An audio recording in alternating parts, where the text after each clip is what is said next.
हमने तीनों सेलों के समान सिरों को आपस में जोड़ा है, धनात्मक सिरे आपस में। और ये देखिए, देखते ही देखते तीनों ऋणात्मक सिरों को भी आपस में जोड़ दिया। मित्रों, अभी हम रुकने वाले नहीं हैं। ये बहनों, है कि नहीं है? आइए। हावी गरीबो, कैसे हो? उम्मीद कर रहा हूँ सब एकदम चुस्त दुरुस्त तंदुरुस्त मस्त होंगे। आज हम लोग इस वीडियो के अंदर हमारे जो थर्ड चैप्टर है उसके मोस्ट इंपोर्टेंट क्वेश्चंस की बात करने जा रहे हैं। आप सभी को पता है कि हम सभी लोग हमारे फिजिक्स के इस साल बोर्ड एग्जाम 2024 के लिए मोस्ट इंपोर्टेंट क्वेश्चंस की देखो सीरीज लेके चल रहे हैं।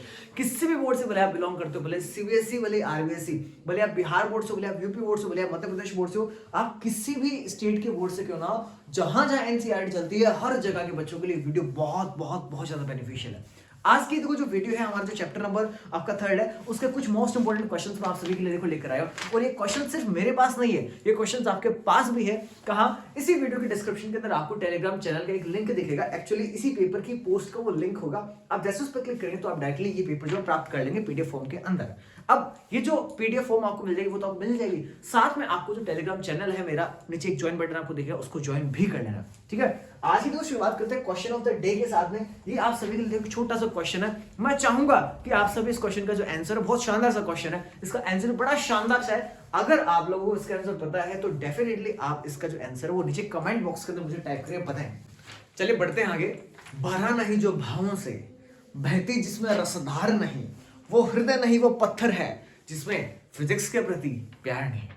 साथियों, बहुत शानदार सा सब्जेक्ट है और इसके शानदार शानदार से जो क्वेश्चन हम लोग देखो करने जा रहे हैं। हमारे चैप्टर नंबर थर्ड का जो फर्स्ट क्वेश्चन है, जो कि आपके पास इस पीडीएफ फॉर्मेट के अंदर होगा, ये फर्स्ट क्वेश्चन हमसे पूछ रहा है परिभाषित करना। वो मैंने कुछ टर्मिनोलॉजी, कुछ टर्म्स दी है, तकरीबन 6 टर्म है, 6 ऐसे पद हैं जिनको आपको परिभाषित करना है। इनमें से डेफिनेटली देखो आपको कोई ना कोई परिभाषा पूछी आएगी एग्जाम के अंदर। तो सबसे पहले देखो परिभाषा मैंने आपको इस पेपर के अंदर दी, वो है धारा घनत्व, voltage charge, sorry current intensity. ठीक है, मैं पेपर को साइड में रखता हूं और अपन बात करते हैं। सबसे पहला जो हमारा ए फॉर एप्पल डेफिनेशन आपसे पूछी वो है धारा घनत्व। देखो धारा घनत्व, जिसको इंग्लिश मीडियम वाले जो बच्चे ना उनके लिए भी मैं देखो ये रिपीट करता हूँ। धारा घनत्व को हम लोग इंग्लिश में बोलते हैं current density, CURRENT, current density. देखो करंट डेंसिटी क्या है, पहली बात तो देखो करंट डेंसिटी को अपन J से लिखते हैं और उसका जो फॉर्मूला होता है वो होता है I/A। अब देखो पहले फॉर्मूला लिख रहा हूं, फिर इसकी डेफिनेशन आपको बताऊंगा। इससे फायदा देखो क्या होगा, आप मैथमेटिक्स को थ्योरी के अंदर कन्वर्ट करना सीखोगे और थ्योरी को मैथमेटिक्स के अंदर कन्वर्ट करना भी इनडायरेक्टली सीखोगे। सुनना देखो सारे बच्चे, मैं कहता हूं प्रति इकाई क्षेत्रफल से प्रवाहित होने वाली धारा को ही धारा घनत्व कहते हैं। अब इस बात को मैथमेटिकली देखना, ये देखो प्रति इकाई क्षेत्रफल से प्रवाहित होने वाली धारा, तो प्रति जब प्यार मतलब बट्टा में आपको लेना, तो प्रति इकाई क्षेत्रफल से प्रवाहित होने वाली धारा को ही क्या कहेंगे अपन, धारा घनत्व कहते हैं। जो मेरे इंग्लिश मीडियम वाले प्यारे साथी वो भी देखो इसको सुने। The current flow from the unit area is known as current density, यानी J अपन इसको बोलते हैं। बहुत सिंपल सी बात है, धारा घनत्व एक सदिश राशि है। इस बात का आप लोग सभी ध्यान रखें, धारा घनत्व जो है ना वो एक सदिश राशि होती है। और कुछ देखो बातें देखते हैं, इसका मात्रक, इसकी जो यूनिट होती है आप सभी को पता है। देखो ये जो करंट है इसकी यूनिट एम्पियर होती है, नीचे एरिया इसकी यूनिट मीटर स्क्वायर होती है, तो इसकी यूनिट क्या होगी, एम्पियर पर मीटर स्क्वायर। तो ये सारी बातें देखो आपको पता होनी चाहिए। ये फर्स्ट हमारा ए फॉर एप्पल हो गया। सेकंड टर्म हमारे आती है पेपर के अंदर गतिशीलता। गतिशीलता जिसको कि अपन लोग इंग्लिश में बोलते हैं मोबिलिटी। बिफोर बॉय की बात करो, ये हमारी गतिशीलता। देखो बहुत ही आसान से क्वेश्चंस आएंगे इस चैप्टर से, क्योंकि ये जो चैप्टर है वो एकदम छोटे छोटे क्वेश्चंस को अपने साथ में लेके आने वाला है। इसको हम लोग इंग्लिश में बोलते हैं मोबिलिटी। तो देखो ये गतिशीलता या मोबिलिटी क्या चीज होती है, थोड़ी सी चर्चा करते हैं। देखो मैं आपको बताना चाहूंगा, जिस तरह से अपन ने ये परिभाषा देखी, यहाँ पे अपन ने क्या देखा, इकाई क्षेत्रफल से प्रवाहित होने वाली धारा को धारा घनत्व कहते हैं। ठीक उसी प्रकार से मैं यहाँ पे कुछ इस तरह की टर्मिनोलॉजी लिख रहा हूँ। इसको देखो अपन मोबिलिटी को जनरली म्यू से रिप्रेजेंट करता है। This is mu which is known as mobility और गतिशीलता।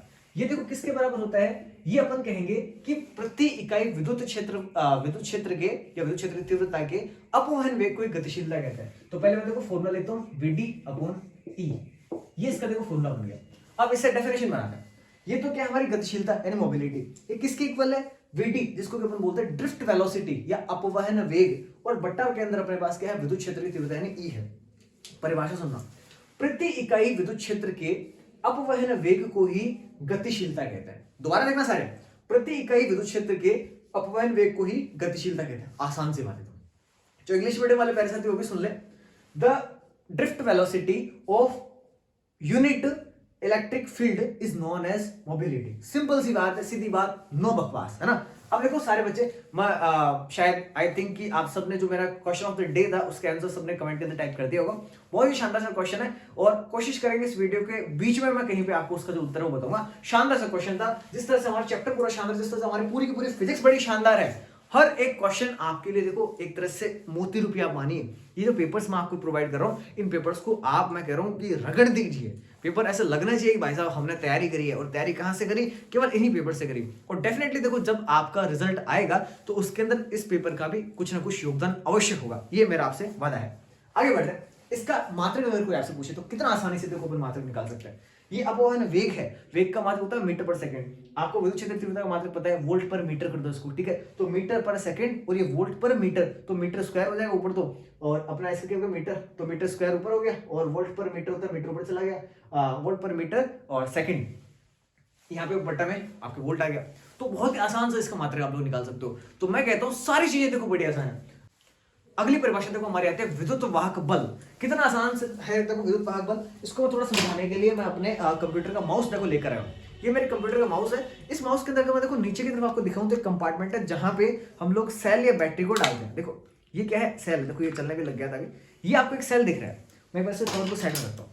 आप लोग सेल देख पा रहे हो। इसके ऊपर अगर आप देखो गौर से देखो तो आपको देखो यहाँ पे एक ही वाली ऊपर वाली निब दिखती है, ये प्लस इंडिकेशन क्या होता है, और जो नीचे वाली आपको फ्लैट जो सरफेस दिखते हैं ना, ये इसका माइनस टर्मिनल होता है। अब अगर मैं आपको एक बार गौर से इसको दिखाना चाहूँ तो देखो यहाँ पे शायद आपको दिखेगा तो नहीं कैमरे के अंदर, यहाँ पे लिखा हुआ है 1.5 वोल्ट। यानी ये जो आपको सेल दिख रहा है ना, ये 1.5 वोल्ट्स का पोटेंशियल डिफरेंस यानी विभवांतर अपने दोनों सिरों पे, दोनों किनारों पे दिखाएगा। अगर मैं वोल्ट मीटर लेके इसको नापता तो पक्का मेरे को 1.5 वोल्ट मिलता। लेकिन अगर मैं इसी सेल को मेरे इस माउस के अंदर देखो इंसर्ट करता हूं तो देखना अभी लाइट भी जलेगी। लाइट जलने मतलब ये काम कर रहा है। अब अगर मैं इसके सिरों पे विभवांतर नोट करूं, चेक करूं अपने मल्टीमीटर से या अपने वोल्ट मीटर से, तो डेफिनेट सी बात है मुझे ये जो विभवांतर होगा ये 1.5 वोल्ट से कुछ कम मिलेगा। यानी जब ये सेल परिपथ में नहीं लगा था, बाहर था परिपथ से, उस समय इसके सिरों में विभवांतर को छोड़ता। जैसे मैंने इसको परिपथ के अंदर डाल दिया यानी इससे धारा प्रवाहित होने लग गई, उस स्थिति में इसका जो विभवांतर वो कुछ अलग हो गया, चेंज हो गया। इसका मतलब भाई साहब मामला गड़बड़ है। गड़बड़ कैसे? वो चीज अलग है और ये चीज अलग है। लेकिन कुछ गरीबों को ये बातें समझ नहीं आती। अब देखो उनको समझाने की कोशिश करते हैं। दोबारा परिभाषा सुनना, दोबारा क्या पहली बार सुना रहा हूं, है ना, पहले तो चैप्टर्स करके समझाएंगे। अगर हमारा सेल खुले परिपथ में होता है, इस समय इसके दोनों सिरों के मध्य उत्पन्न विभवांतर हो, उसको हम बोलते हैं विद्युत वाहक बल। दोबारा सुनना, इलेक्ट्रोमोटिव फोर्स की हम बात करूं। When a cell is not in a circuit, और आप इसको ऐसे भी कह सकते हो, when there is no current flowing from a cell, then the potential difference around its both the terminals that is known as electromotive force or EMF। अपन देखो इसको हिंदी में दोबारा बात करते हैं। यदि हमारा सेल खुले परिपथ में हो तो इसके दोनों सिरों के मध्य उत्पन्न जो विभवांतर है उसी को अपन बोलेंगे विद्युत वाहक बल, EMF से इसको लिखते हैं। अच्छा तो सर जो आपने इसके अंदर सेल को डाला उसके बाद जो इसके विद्युत वाहक बल के अंदर कमी आ गई, या सॉरी विभवांतर के अंदर जो कमी आ गई, उसको क्या कहेंगे? तो उसके लिए देखो हमारी अगली परिभाषा इसी पेपर के अंदर जो आपसे मैंने D4 डॉग पूछा गया, हाँ टर्मिनल वोल्टता। D4 डॉग जो आपसे पूछा वो है टर्मिनल वोल्टता। तो जब आप इस सेल को परिपथ के अंदर डाल देंगे, इससे धारा प्रवाहित होने लग जाएगी, उस स्थिति में इसका जो विभवांतर होगा उसको हम लोग बोलेंगे टर्मिनल वोल्टता। उम्मीद करता हूं आपको दोनों बातें क्लियर हो गई होगी। जब सेल बाहर था तो विद्युत वाहक बल था, EMF था। जैसे सेल को अपन ने परिपथ के अंदर डाल दिया तो इससे धारा प्रवाहित होने लगी। इस समय बंद परिपथ में आ चुका, तो बंद परिपथ में किसी सेल के सिरों पर उत्पन्न विभवांतर को अपन बोलेंगे टर्मिनल वोल्टता। ठीक है, खत्म करते हैं इसको, आगे बात करते हैं। तो हमारा अगला क्वेश्चन है वो कहता है सेल का आंतरिक प्रतिरोध। देखो यही सेल है, मैं एक बार उस सेल को देखो दोबारा निकालता हूं। ये जो सेल है ना, अगर आप इस सेल को अंदर से काट के देखो तो इसके अंदर एक बीच में ग्रेफाइट की आपको छड़ दिखेगी, ग्रेफाइट की एक रॉड दिखेगी, और ये साइड में ये जो आपको दिख रहा है ना, ये इस कवर को आप निप्पो का ये सेल है, हालांकि निप्पो ने कोई मेरे को पैसे नहीं दिए इसका एडवर्टाइजमेंट करने के। ऊपर वाला जब आप कवर उतारोगे तो अंदर आपको जिंक का एक पात्र दिखेगा। अब जिंक के पात्र और बीच वाले इलेक्ट्रोड के बीच में विद्युत अपघट्य भरा होता है। अब होता क्या है कि जब आपके आवेशों का प्रवाह होता है, मान लो एक इलेक्ट्रोड से दूसरे इलेक्ट्रोड की तरफ आवेशों का प्रवाह होता है, तो उसके आवेश के प्रवाह के मार्ग में ये जो बीच में विद्युत अपघट्य अपने रखा ना, ये कुछ बाधा उत्पन्न करता है। आवेशवाहक जाना चाहता है लेकिन ये क्या करता है, विद्युत अपघट्य उसको रोकता है। डट गया है, पासपोर्ट दिखा, विद्युत दिखा, या तन जान गुन दिया, ऐसे करके उसको रोकने की कोशिश करते हैं। अब इस स्थिति में क्या हो रहा है, एक प्रतिरोध का निर्माण हो गया, और ये प्रतिरोध है कहां पे, इस सेल के अंदर ही रह गया ना, इसलिए अपन बोलते हैं इसको सेल का आंतरिक प्रतिरोध। अब एग्जाम में क्या लिखे होगे, किसी सेल के अंदर स्थित विद्युत अपघट्यों द्वारा आवेशों के प्रवाह के मार्ग में उत्पन्न बाधा को ही सेल का आंतरिक प्रतिरोध कहते हैं। कितनी आसान सी बात है। मैं कह रहा हूं पूरी फिजिक्स इतनी ज्यादा आसान है, आप लोग यकीन मानिए कि अगर आप लोगों ने ढंग से इन पेपर्स को भी कर लिया, थोड़ा बहुत आपने डेस्क वर्क को निकाल लिया, तो मेरे ख्याल से कहीं कोई दिक्कत, कहीं कोई समस्या नहीं, बहुत शानदार तरीके से मलाई मार के आप लोग ढंग के नंबर लेके आओगे, लखन लाइव नंबर लेके आओगे। अगला आपका क्वेश्चन आता है प्रतिरोधकता ताप गुणांक। कितनी आसान सी बात है, एक बार सारे बच्चे ध्यान लगा के सुनना, एक एक शब्द पे गौर करके सुनना, बहुत ज्यादा आसान है। इसको थोड़ा धीरे धीरे बताने की कोशिश करूंगा। देखो मेरे पास एक तार है, सपोज करते हैं उसका जो प्रतिरोध है वो 1 ओम का है। एक बार के लिए देखो मेरे मार्कर को मान लेते हैं, मेरा मार्कर है, इसका प्रतिरोध मान लो एक बार के लिए 1 ओम है। अब ये 1 ओम प्रतिरोध वाला जो तार है, अगर मैं इसको गर्म करता हूं, गर्म करने पर इसके तापमान में 1 डिग्री सेल्सियस की वृद्धि मैंने कर दी। पहले मान लो कि ये रूम टेम्परेचर अभी जैसे हमारा चल रहा है तकरीबन 16 डिग्री सेंटीग्रेड के करीब है, सर्दी का टाइम है, 16 डिग्री इसका टेम्परेचर है, रूम टेम्परेचर के बराबर हो गया। मैंने इसको विद्युत धारा प्रवाहित करा इसके अंदर, तो उसका तापमान बढ़ेगा, सीधी सी बात है, क्योंकि चालक के अंदर जब विद्युत धारा बहती है तो तापीय प्रवाह उत्पन्न होता है। अब मान लो कि इसका तापमान 16 से 17 डिग्री हो गया, यानी 1 डिग्री सेल्सियस मैंने इसका तापमान बढ़ा दिया। 1 ओम इसका प्रतिरोध था, 1 डिग्री सेल्सियस मैंने इसका ताप बढ़ाया। तो जैसे जैसे मैं देखो ताप बढ़ाता हूं, आपको सबको पता है चालकों का ताप बढ़ाने पर उसका प्रतिरोध भी बढ़ता है। आगे मैंने क्वेश्चन भी दे रखा, उसमें अपन बात भी करें। तो जब मैंने इसको विद्युत धारा दी तो ताप इसका बढ़ा, तो जब इसका ताप बढ़ेगा तो उसका प्रतिरोध भी साथ में बढ़ेगा। अब वो प्रतिरोध कितना बढ़ा, प्रतिरोध के मान में कितनी वृद्धि हुई, उसी को इसका प्रतिरोध ताप गुणांक कहेंगे। अब सुनना सर वैसे परिभाषा, किसी 1 ओम प्रतिरोध वाले तार का ताप 1 डिग्री सेल्सियस बढ़ाने पर उसके प्रतिरोध के मान में हुई वृद्धि को ही उस तार का प्रतिरोध ताप गुणांक कहते हैं। कितनी आसान सी बात है, दोबारा सुनना। 1 ओम प्रतिरोध वाले तार का ताप 1 डिग्री सेल्सियस बढ़ाने पर इसके प्रतिरोध में हुई वृद्धि को ही इस तार का प्रतिरोध ताप गुणांक कहते हैं। अब सारे बच्चे एक बात और सुनना, प्रतिरोध ताप गुणांक को अल्फा से दर्शाते हैं। किसके साथ दर्शाते हैं? अल्फा से दर्शाते हैं। जो आपकी मिश्र धातुएं होती हैं, जनरली मैग्नीन, कॉन्स्टेंटाइन, इनकी मैं बात कर रहा हूं, इनके लिए जो प्रतिरोध ताप गुणांक का मान होता है वो लगभग क्या होता है, 0 के बराबर होता है, मतलब नगण्य होता है, बहुत कम होता है।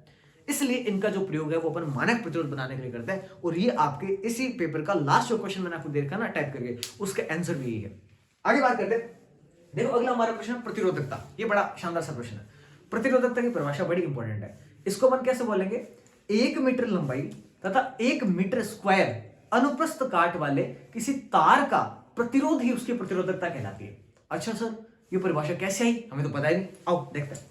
आप सभी ने देखो ओम का नहीं पढ़ा था, आज मैं आपको थोड़ा सा पढ़ाऊंगा, उसके बारे में बताऊंगा अभी। तो उसमें अपन ने देखो ये पढ़ा था कि जो आपका प्रतिरोध होता है वो किस तरह से लंबाई और क्षेत्रफल पर निर्भर करता है। तो वहां से फॉर्मूला आया था रो बराबर आर ए अपॉन एन, ये फॉर्मूला आता है। देखो वहां से मैं इसको ब्लैक मार्कर से देखो कि इसमें इंक है नहीं, देखो R A upon N formula आता है। अब सारे बच्चे सुनना, अगर यहाँ पे जो लंबाई है तार की, इसको मैं 1 मीटर ले लूं, क्षेत्रफल को यदि मैं 1 मीटर स्क्वायर ले लूं, तो क्षेत्रफल क्या मोटाई होती है, 1 मीटर लंबाई का तार है, इसकी मोटाई यानी इसका क्षेत्रफल 1 मीटर स्क्वायर है। तो मैंने इसका मान यहाँ पे 1 रख दिया, इसका मान यहाँ पे 1 रख दिया, तो बताओ मुझे रो का मान क्या मिलेगा? खाली आर के बराबर मिलेगा। अब देखो सुनो कितना आसान सा, एल का मान मैंने किया था 1 मीटर, ए का मान मैंने कितना किया था 1 मीटर स्क्वायर। कितना आसानी से हम लोग समझेंगे।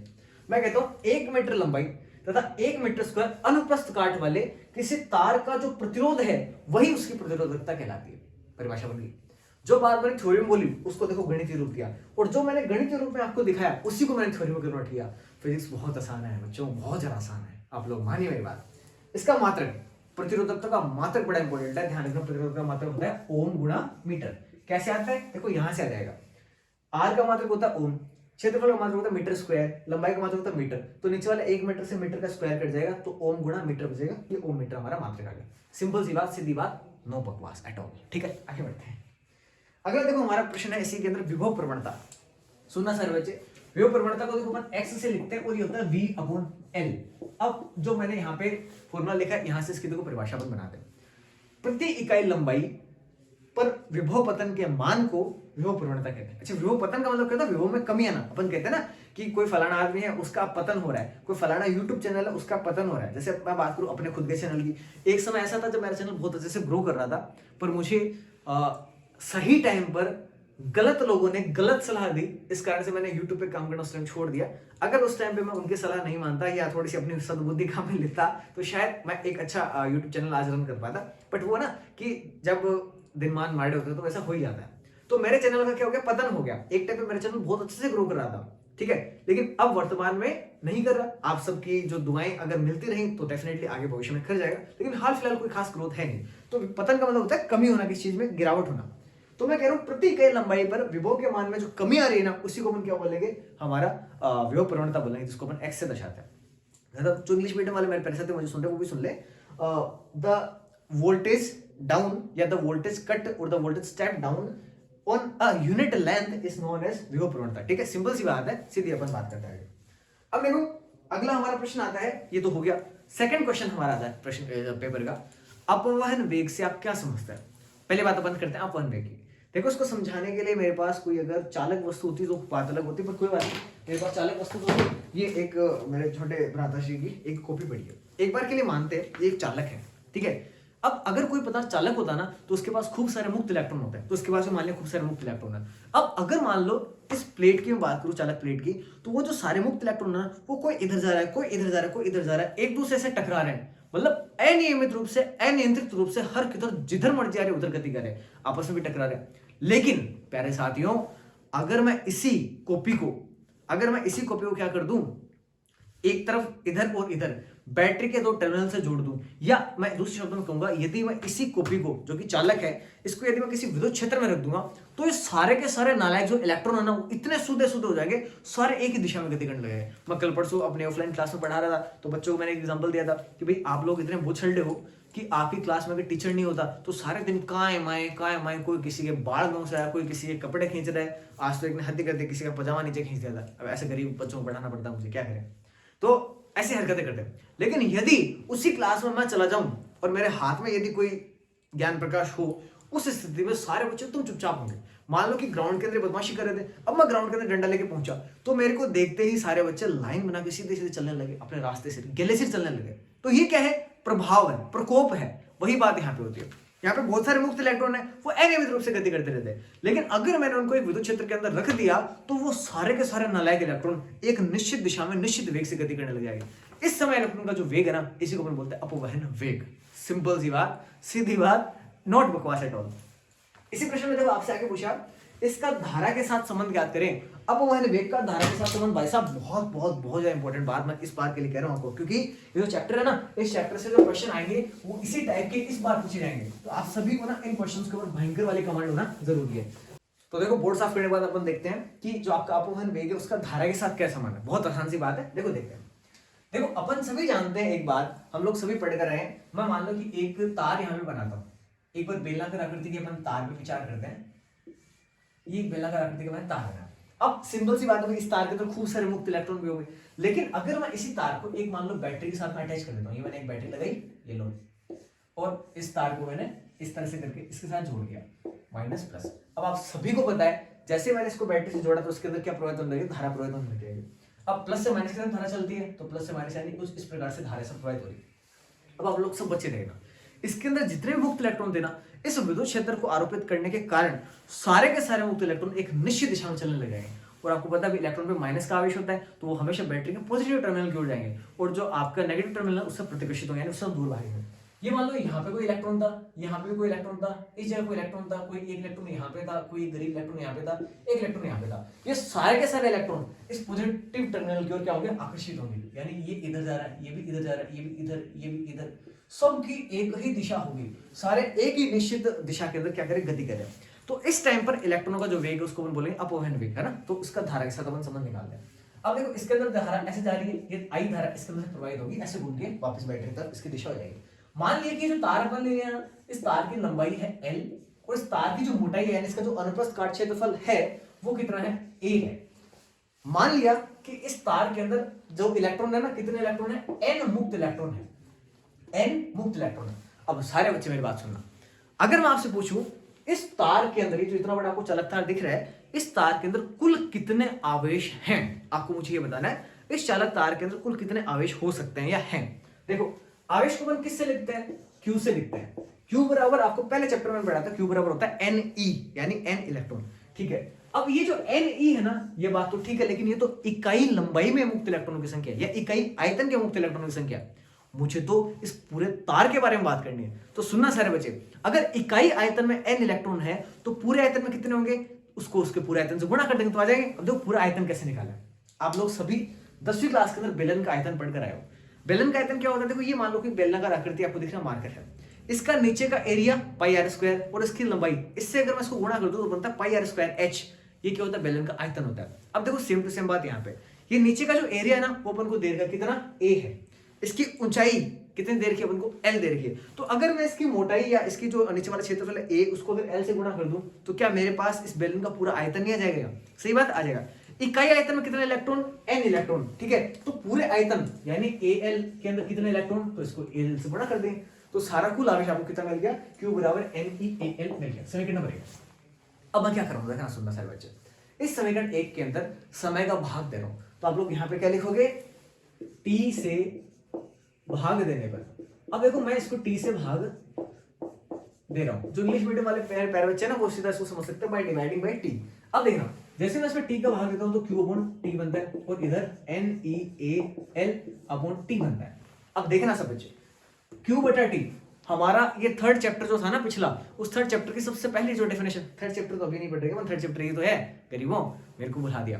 विद्युत धारा क्या होती है? आवेश प्रवाह की तरफ को विद्युत धारा कहते हैं। तो Q अपॉन T को तो मैं क्या लिख सकता हूं? I इक्वल्स टू देखना NeA, यहां तक तो मामला ठीक है। L अपॉन T देखना सारे बच्चे, L यहां से यहां तक की लेंथ, मान लो कि कोई चार्ज यहां से लेके यहां तक गया, यानी इस L लंबाई तक वो गया, कितने टाइम में? T टाइम में गया। तो मुझे बताओ, ये तो कुछ देखा देखा सा फॉर्मूला नहीं लग रहा क्या? चाल बराबर दूरी बटा समय।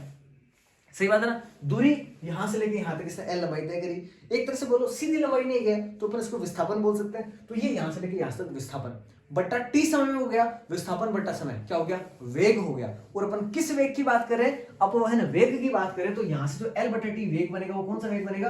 अपवहन वेग बनेगा। ये लो साहब, आपका रिलेशन आ गया। कितना आसान है, विद्युत धारा और अपवहन वेग के मध्य संबंध। अच्छा, कई बार ये पूछते हैं आपसे विद्युत धारा और गतिशीलता के मध्य संबंध याद करो। तो याद करो जो इसी पेपर का पहला क्वेश्चन था उसके अंदर मैंने शायद बी फॉर बॉय होगा, वो कौन सा बी फॉर बॉय था? गतिशीलता। मैंने गतिशीलता की परिभाषा पूछी थी, तो आप लोगों ने मेरे को क्या बताया? गतिशीलता म्यू बराबर क्या होती है? प्रति इकाई विद्युत क्षेत्र के अपवहन वेग को गतिशीलता कहते हैं। याद है ना? यहाँ पे मेरे को बताया। तो बताओ यहां से मैं अगर VD का मान निकालूं तो VD का मान मेरे को ये नहीं मिलेगा क्या? VD बराबर म्यू E, आपका जो E है वो इधर आके गुणा में आ गया इसके, और कोई दिक्कत ही नहीं है। अब ये जो VD का मान है अगर मैं यहाँ पे रख दूं तो देखो क्या होगा?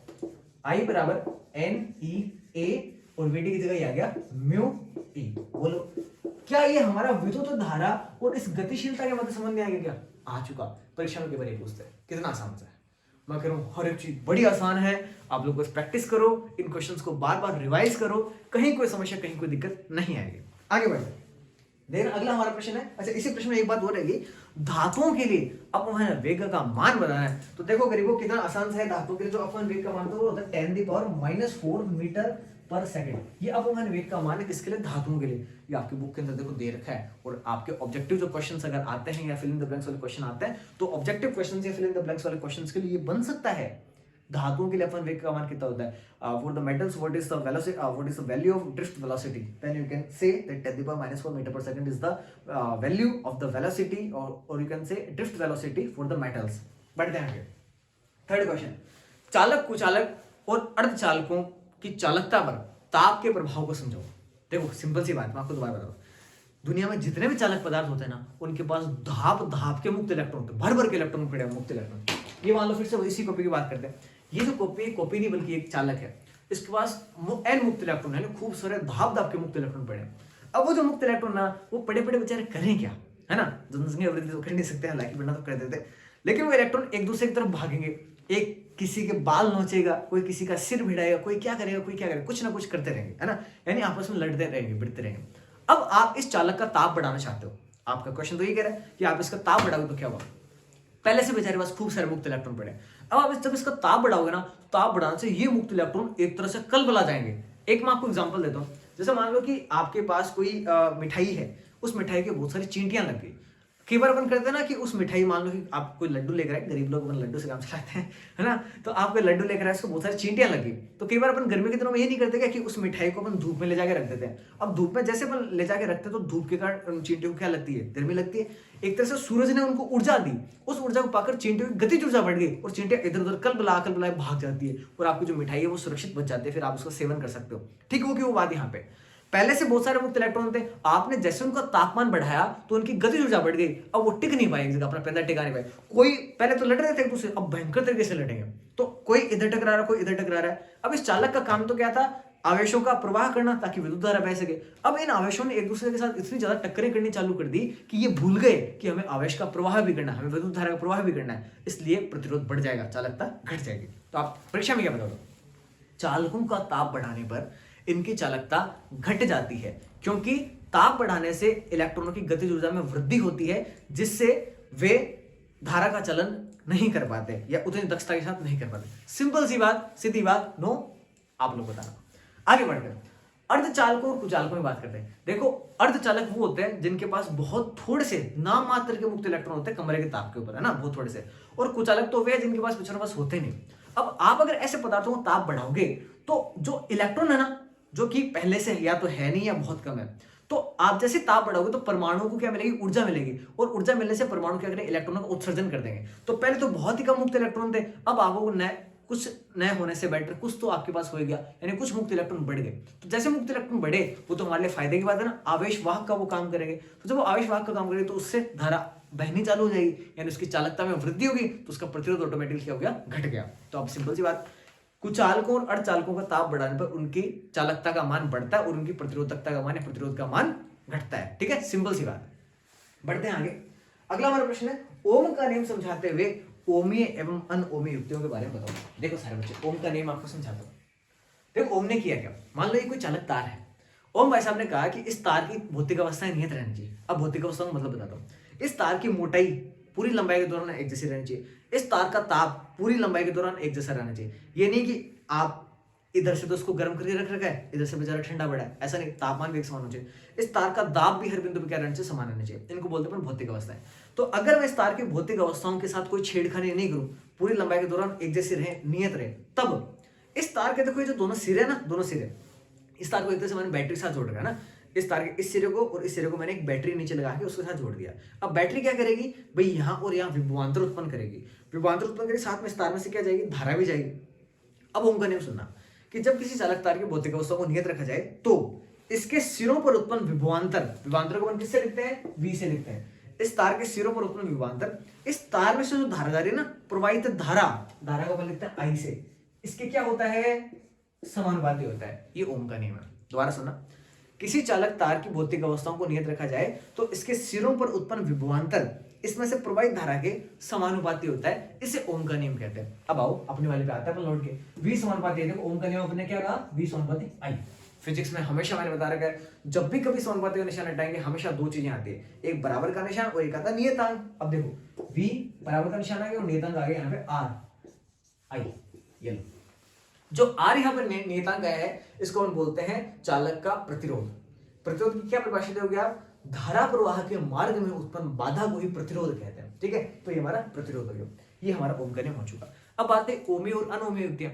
देखो कुछ युक्तियां ऐसी होती है जो ओम के नियम की पालना करती है, अर्थात इनके लिए V और I में खींचा गया ग्राफ सदैव एक सरल रेखा मूल बिंदु से गुजरते हुए प्राप्त होता है। देखो आपको ध्यान करना चाहिए, जो ओमी युक्तियां ना, ओमी युक्तियों के लिए ग्राफ होता है ऐसा, इधर में अगर V को ले, इधर में अगर I को ले, तो इनके बीच में जो ग्राफ है ना, वो इस मूल बिंदु से गुजरने वाली यूं बीच में से गुजरने वाली सीधी रेखा प्राप्त होता है ओमी युक्तियों के लिए। ठीक है, सिंपल सी बात। तो वे युक्तियां जो ओम के नियम की पालना करती है, अर्थात जिनके लिए V व I में खींचा गया ग्राफ एक सरल रेखा मूल बिंदु से जाती हुई प्राप्त होती है, उन्हें ओमी युक्तियां कहते हैं। ठीक है, अब आते हैं अनोमी युक्तियां। इंपॉर्टेंट, तो अनोमी युक्तियां आपकी परीक्षा के अंदर अगर आपसे पूछेगा तो अनोमी युक्तियां पूछेंगे। वे युक्तियां जो ओम के नियम की पालना नहीं करती, अर्थात जिनके लिए आपके V और I में खींचा गया ग्राफ सरल रेखा नहीं होता, उन्हें अपन क्या बोलते हैं, अनओमी युक्तियां कहते हैं। जैसे आपको मैं एक एग्जांपल दूं, जैसे डायोड को आपने देखा होगा, तो जो डायोड है ना, डायोड का ग्राफ होता है कुछ ऐसा, इस तरह का, इस तरह से कुछ वक्र बनता है डायोड का। अब ये जो वक्र है कहीं पे भी इसके जैसा नहीं लग रहा, तो ये जो डायोड हो गया, गैलियम आर्सेनाइड हो गया, वोल्ट मीटर हो गया, ये कुछ ऐसी युक्तियां हैं जो ओम के नियम की पालना कतई नहीं करती, कतई जहर लगती है उनको, ये तो इन्हें बोलते हैं अनोमी युक्ति। सिंपल सी बात। बढ़ते हैं आगे। देखो अगला आपका प्रश्न कह रहा है, सेलों के समांतर क्रम संयोजन को समझाते हुए उसके तुल्य विद्युत वाहक बल का मान या विद्युत धारा का मान क्या है, तुल्य धारा का मान आपको ज्ञात करना है। कितना आसान सा है, फटाफट मगर बोर्ड साफ कर दो, फिर अपन देखते हैं। नमस्कार परिवारजनों, आज हमें सेलों के समांतर क्रम संयोजन को समझना है। बोलिए, समझना चाहते हैं कि नहीं चाहते? अरे समझना चाहते हैं कि नहीं चाहते? मित्रों, बात उस जमाने की है जब हम भी कभी पढ़ाई किया करते थे। आज आप लोगों के पास सुविधाएं हैं, साधन हैं, लेकिन एक जमाना हुआ करता था जब हम मोमबत्ती की रोशनी में पढ़ाई किया करते थे, और वो मोमबत्ती थोड़ी देर के लिए जला करती थी। मित्रों, ये जो टॉपिक है सेलों के संयोजन का, आओ इसको समझने का प्रयास करते हैं।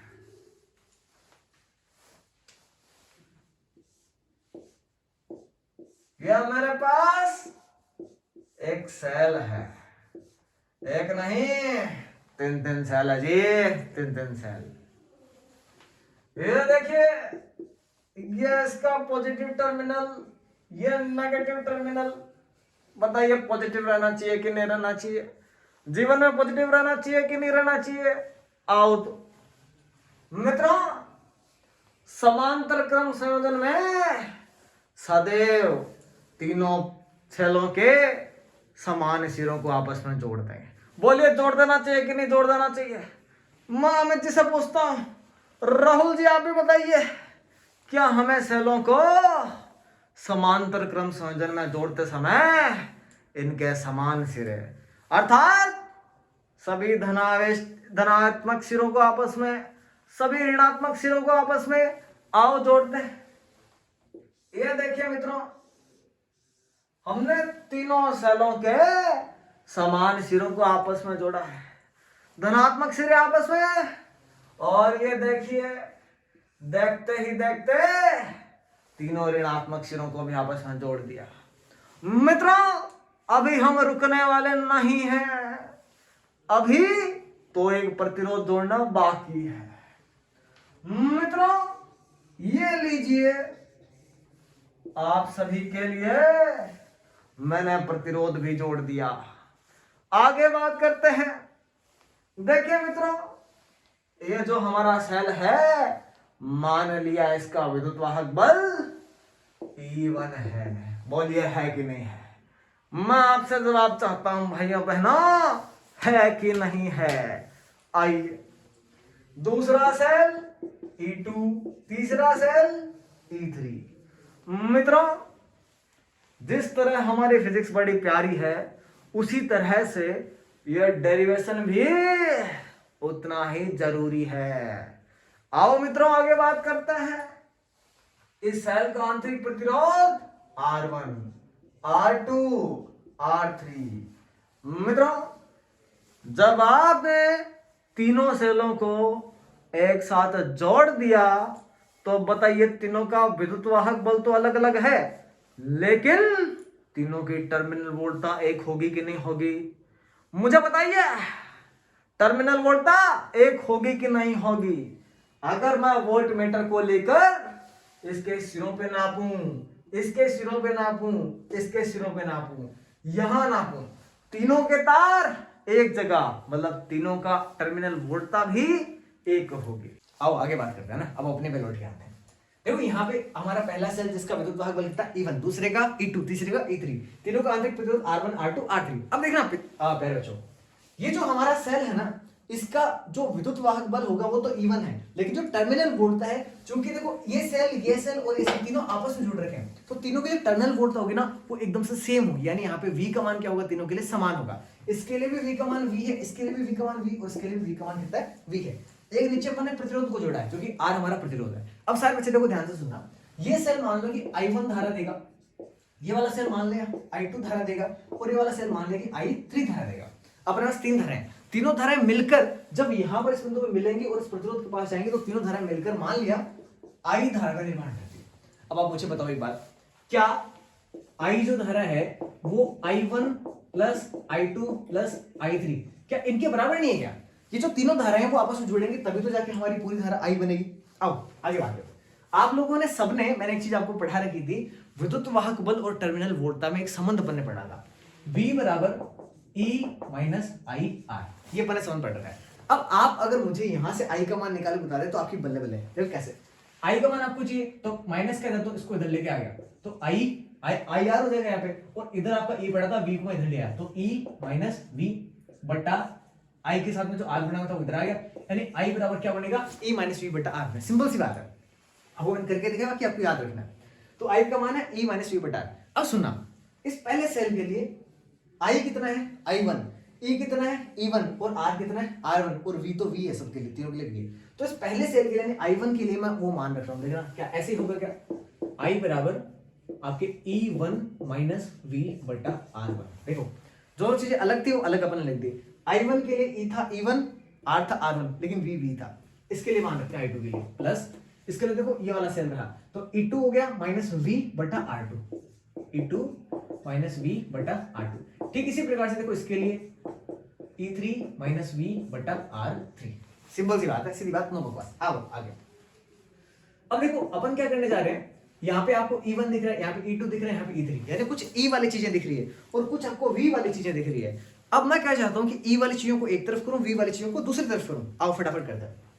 e1 देखो r1 इसके भी बट्टा में, r1 इसके बट्टा में, ऐसे r2 इसके बट्टा में, r2 इसके बट्टा में, r3 इसके भी बट्टा में और r3 इसके भी बट्टा में। तो मैं अलग अलग कर रहा हूं जानबूझ के, e1 बट्टा r1, फिर इसको ले रहा हूं प्लस e2 बट्टा r2, प्लस इसको भी ले लिया मैंने e3 बट्टा r3।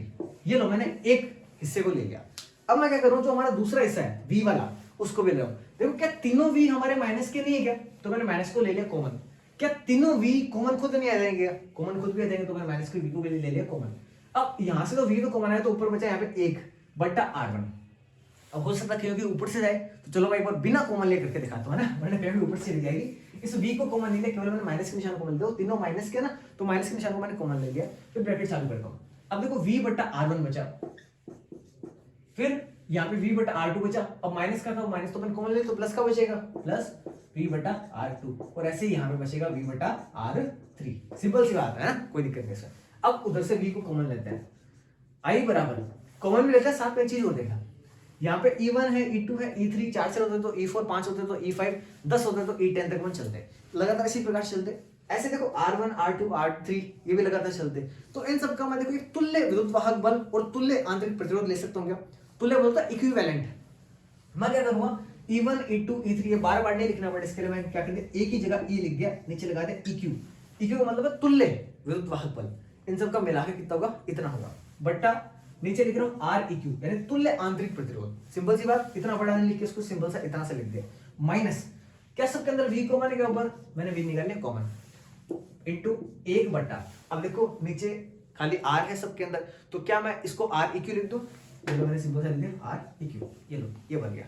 तो यहां तक आपको ये बन चुका। अगर आप चाहो दोनों को मर्ज करना, क्योंकि बट्टा में दोनों के सेम चीजें, तो आप मर्ज भी कर लेते हैं। i बराबर अपन को मिलेगा Eq माइनस v बट्टा Req, ये लो ये आपके लेके आ गया विद्युत, सॉरी आपके आई का मान यानी विद्युत धारा का मान, जो धारा प्रवाहित हो गया समांतर उत्सर्जन से सेल होके, तो वो कितना होगा, इतना होगा। अगर आप चाहो यहाँ से E का मान निकालो, तो देखो यहाँ से E का मान भी बड़े आराम से निकाल सकते हो ना। आपसे विद्युत वाहक बल पूछा होगा तो आपसे EQ आप यहाँ से निकाल देना, टर्मिनल वोल्टेज पूछे तो आप V का मान यहाँ से निकाल देना, एकदम आसानी से आप ज्ञात कर सकते हो। अगर आपको मान लो V का मान पूछते तो V का मान क्या था, इस V को अपन पहले तो Req को इधर ले आओ, V को फिर इधर लेके आओगे, तो ये बनेगा V बराबर Eq माइनस Req, ये बन जाएगा। तो अगर आपसे टर्मिनल वोल्टेज पूछे तो आप ये बता सकते हो, ठीक है। विद्युत वाहक बल पूछे तो आप यहाँ से E का मान निकाल के बता सकते हो, और I अगर पूछे तो I का मान अपन निकाल दे, सिंपल सी बात है। आगे बढ़ते हैं। देखो अपना अगला है किरचॉफ के प्रथम व द्वितीय नियम समझाओ, और ये भी बताओ कि कौन से संरक्षण की पालना करता है। सुनना सारे बच्चे, किरचॉफ का प्रथम नियम कहता है, मान लो कि ये एक संधि बिंदु है, मैं यहाँ पे बना देता हूँ, ये एक बिंदु है, इसके ऊपर एक तार ऐसे एक तार ऐसे जो कि धारा को लेकर आ रहे हैं, एक तार ऐसे है, एक तार ऐसे है और एक तार ऐसे है, ये तीनों तार देखो धारा को लेके जा रहे हैं वापस बाहर। ये एक बिंदु है जिसके ऊपर तीनों तार आपस में मिलते हैं, तो मिलने वाले बिंदु को बोलते हैं संधि बिंदु, है ना, नोड होता है। अब इस संधि बिंदु के ऊपर देखो दो तार तो धाराओं को लेकर आएंगे और तीन तार धाराओं को लेके जा रहे हैं। तो किरचॉफ का प्रथम नियम सुनना, किसी संधि बिंदु पर आने वाले समस्त धाराओं का योग जाने वाले समस्त धाराओं के बीजगणितीय योग के बराबर होता है। बात सुनाएंगे, आने वाली धाराएं जितनी है बराबर होंगी जाने वाली कुल धाराएं कितनी है। इसे बोलते हैं किरचॉफ का प्रथम नियम। किरचॉफ का प्रथम नियम आवेश संरक्षण के सिद्धांत पर कार्य करता है। ठीक है, दूसरी बात सुनो, दूसरा नियम किरचॉफ का। किरचॉफ का द्वितीय नियम कहता है कि किसी बंद पाश में विभव पतनों या वोल्टता पतनों का जो बीजीय योग है वो उस पाश में लगे सभी वोल्टता स्रोतों के योग के बराबर होता है। और ये जो दूसरा नियम है किरचॉफ का, ये ऊर्जा संरक्षण के सिद्धांत की पालना करता है। ठीक है, खत्म, सीधी बात। आगे बात करते हैं, अगला अपना है व्हीटस्टोन सेतु किसे कहते हैं, ये किस सिद्धांत पर कार्य करता है ना, तो उसके लिए मेरे को बोर्ड साफ करना पड़ेगा, फटाफट आता है। सो गाइस, देखो अपन बात करते हैं कि जो आपको व्हीटस्टोन सेतु किस सिद्धांत पर कार्य करता है, व्हीटस्टोन सेतु काम क्या करता है, पूरी इसकी क्रियाविधि देखते हैं। देखो, व्हीटस्टोन सेतु अज्ञात प्रतिरोध ज्ञात करने की एक युक्ति होती है जिसमें 3 प्रतिरोध ज्ञात होता है, चौथा प्रतिरोध अज्ञात होता है जिसका मान अपन ज्ञात करते हैं। फिर अपन बात करेंगे किस सिद्धांत पर काम करता है, तो सुनना सारे बच्चे, व्हीटस्टोन सेतु शून्य विक्षेप विधि के सिद्धांत पर काम करता है। शून्य विक्षेप विधि का मतलब क्या है कि जब आपके इस विकर्ण के अंदर, बेटे के अंदर कोई धारा प्रवाहित नहीं होती, यानी इस परिपथ के अंदर कोई धारा प्रवाहित नहीं होती, उस समय आपके गैल्वेनोमीटर धाराओं पे उसमें विक्षेप शून्य होता है, यानी शून्य विक्षेप विधि के सिद्धांत पे काम करता है। ये इसकी बात हुई। अब ये काम कैसे करता है, इसकी क्रिया विधि क्या है, उसको देखो अपन देखते हैं, और इसकी संतुलन अवस्था का प्रतिबंध भी प्राप्त करता है। कैसे काम करता है, देखो इसमें यहाँ पे एक बैटरी लगी हुई है, यहाँ पे कुंजी K1 है, ये एक चतुर्भुज है जिसकी 4 भुजाओं के अंदर 4 प्रतिरोध लगे हुए हैं, जिनमें 3 अपन को पता है, मान लो P, Q और R, ये 3 प्रतिरोध अपन को पता है, S का मान अपन को नहीं पता, इसका मान अपन को निकालना है। तो ये जो आपका एक चतुर्भुज दिख रहा है, इसके 2 विकर्ण हो सकते हैं, एक तो ये वाला विकर्ण और दूसरा ये वाला विकर्ण। तो देखो इस वाले विकर्ण के बीच में तो अपन ने बैटरी और एक कुंजी लगा दी, और जो दूसरा वाला विकर्ण है यहाँ पे अपन ने गैल्वेनोमीटर लगाया, इन धाराओं पे लगाया, और दूसरी कुंजी अपन ने K2 लगाई है। ठीक है, अब अपन इसको स्टार्ट कैसे करते हैं, अपन इस कुंजी को भी बटन को ऑन कर देते हैं, इस बटन को भी अपन ऑन कर देते हैं। जैसे ही परिवर्तन धारा प्रवाहित होने लगती है तो हो सकता है इस गैल्वेनोमीटर को विक्षेप आए। आपको क्या करना है, इन प्रतिरोधों को आपस में इस प्रकार से अरेंज करना है कि इसके अंदर विक्षेप कितना हो जाए, शून्य हो जाए, शून्य विक्षेप विधि पर आधारित है। अब देखो जिस टाइम पे इसमें विक्षेप शून्य होगा, उसका मतलब क्या हुआ, P गैल्वेनोमीटर इस और इस 2 बिंदु के बीच में लगा हुआ है ना, तो अगर इन दोनों बिंदुओं का विभवांतर शून्य है तभी जाके इससे धारा प्रवाहित नहीं होगी, और अगर धारा प्रवाहित नहीं होगी तभी तो आपको 0 दिखा रहा होगा, यानी इस बिंदु का विभव और इस बिंदु का विभव एकदम बराबर है, यानी इन दोनों बिंदुओं के बीच का विभवांतर कितना है, वो शून्य है। अब अपन इतना जानते हैं कि अगर विभवांतर शून्य है, इसका मतलब यहाँ का विभव यहाँ के विभव के बराबर है। चलो बराबर करते हैं, यहाँ पर विभव किसके कारण होगा, इस वाली भुजा के कारण और इस वाली भुजा के कारण, या इस वाले भुजा के कारण और इस वाले भुजा के कारण। एक बात मुझे बताना, बैटरी आपकी I धारा दे रही है, मान ली कि I1 धारा इधर चलेगी, I2 धारा इधर चलेगी, तो इस तार के कारण कितना आपका विभव होगा इस बिंदु के ऊपर, और इस तार के कारण कितना विभव होगा वो अपन देख लेंगे। ऐसे ये धारा I1 आगे भी जाएगी, तो यहाँ पे भी कौन सी धारा है, I1 धारा बह रही है, और इधर से भी आपकी I2 धारा बह रही है। अब देखो अपन देखते हैं कि अगर इस वाले भुजा का विभव इसके बराबर है तो बराबर रखते हैं। अब अपन सभी जानते हैं ना, ओम का नियम होता है V बराबर IR, तो उससे मैं देखो लिख रहा हूँ V बराबर IR, I1P क्या यहाँ का प्रतिरोध है, तो मैं लिखता हूँ I1P बराबर किसके होना चाहिए, जो दूसरे भुजा इसका प्रतिरोध, सॉरी वो I2R, तो I2R यहाँ पे मैंने लिख दिया I2R, इसको मैं समीकरण नंबर 1 नाम दे रहा हूँ। मतलब क्या है कि इस बिंदु पे विभव किसके कारण होगा, इस वाले भुजा के कारण, और इस पे विभव किसके कारण होगा, इसी वाले कारण। और विभव का फॉर्मूला अपन सभी जानते हैं, V बराबर ओम के नियम से होता है IR, I धारा होती है और R वो प्रतिरोध होता है। तो देखो ये जो हमारी पहली वाली भुजा है, इसकी धारा I1 है और प्रतिरोध P1 है, P है तो अपने वहां पे लिख दिया, और I2 है, R है तो अपने वहां पे लिख दिया। अब ऐसे ही इस वाली भुजा और इस वाली भुजा के कारण भी विभव हो सकता है, तो उनके और देखते हैं। तो देखो मैं लिखता हूँ दूसरी वाली, इस वाली भुजा के लिए विकर्ण जो आपका ना भुजा जो BC उसके लिए I1Q बराबर किसके है, ये I2 S के बराबर। समीकरण नंबर 2 कुछ नहीं करना, समीकरण 1 में 2 का भाग दो, देखो आओ फटाफट देते हैं। देखो आप इसमें इसका भाग दोगे तो I1 से तो I1 कट जाएगा, क्या बचेगा P बटा Q बचेगा, बराबर इधर I2 से I2 कट जाएगा, क्या बचेगा R बटा S बचेगा। और यही क्या है मेरे साथियों, हमारे इस व्हीटस्टोन सेतु के लिए संतुलन अवस्था का प्रतिबंध है। बहुत सिंपल सी बात है, कहीं कोई दिक्कत इसमें नहीं आएगी। बट देखो आगे अगला आपसे पूछा है कि एक मानक प्रतिरोध बनाने के लिए मैंगनीज कोस्लेटेड वायर क्यों यूज करते हैं। मैंने आपको शुरुआत में बता दिया क्योंकि इनके लिए जो प्रतिरोध ताप गुणांक अल्फा है ना, उसका मान नगण्य होता है, लगभग 0 के बराबर होता है। इसलिए सभी मानक प्रतिरोध बनाने के लिए, चाहे फिर विभव मापी हो, उन सब के अंदर अपन क्या करते हैं, मैंगनीज कोस्लेटन या नाइक्रोम का वायर का यूज करते हैं, क्योंकि इनका प्रतिरोध ताप गुणांक मान क्या होता है, कम होता है। बस आज के लिए इतना ही। देखो ये जो हमारी वीडियो थी ना, इस वीडियो के जो क्वेश्चंस मैंने आपको करवाए हैं, डेफिनेटली आपके लिए एक रामबाण सिद्ध हो सकते हैं। तो आप इनकी बार बार देखो लगातार प्रैक्टिस करना, आप जितनी बार रिवीजन करोगे उतने अच्छे आपके नंबर आ सकते हैं। ठीक है, अभी हाल फिलहाल इतना ही। अगर आपको वीडियो पसंद है तो प्लीज देखो लाइक का बटन दबा के इस वीडियो को आपके क्लासमेट के साथ शेयर जरूर कर देना। ठीक है, थैंक यू।